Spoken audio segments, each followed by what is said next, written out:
looks like shit to me. Hello everyone, my name is Letitia Wong, and today I'll be giving you guys my persuasive speech. Voting rights for the formerly incarcerated.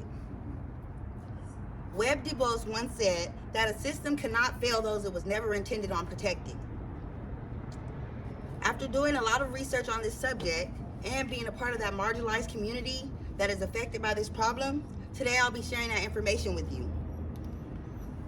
First, I'll give you guys the problem. Next, I'll talk about the causes of the problem. And then after that, I'll speak about a solution. So first, I'll be talking about the problem. The problem with voting in formerly incarcerated individuals is that voting is now being allowed, but many people do not know that they have voting rights.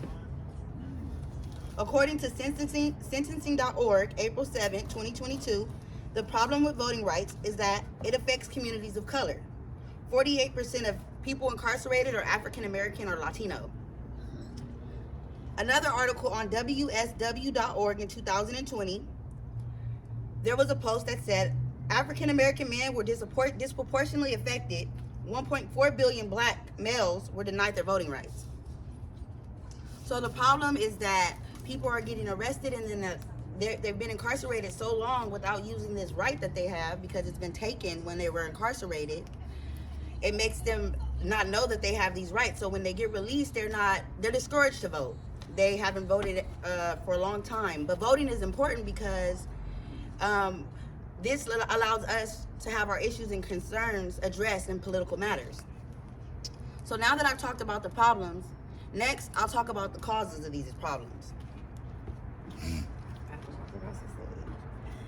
So the causes of the problems are things from the past that has just reconstructed itself today. So there was laws like black codes, and there was slave codes, and black people were not allowed to vote. In 1865, it marked the end of the Civil War, but it also triggered the nation's first boom of slavery of incarceration for African Americans. It was a prison boom. So it surged in 1865 when the U.S. Constitution and the Civil War had passed. So African Americans were being arrested at a large amount. In a post by progressive.org, December 10, 2020, after the First Amendment, blacks were confronted by domestic terrorism, unreasonable tax polls, tests all designed to suppress voters' voices.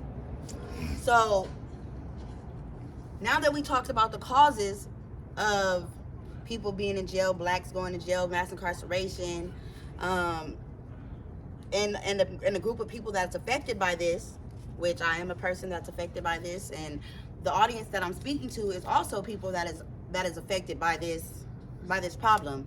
I wanted to ask someone a question, because I know this audience, and I've analyzed the audience, so I know that they understand more on this problem just as I do. Toya, did you want to say something? Have you been affected by incarcerated? Yes, so I have been affected by incarceration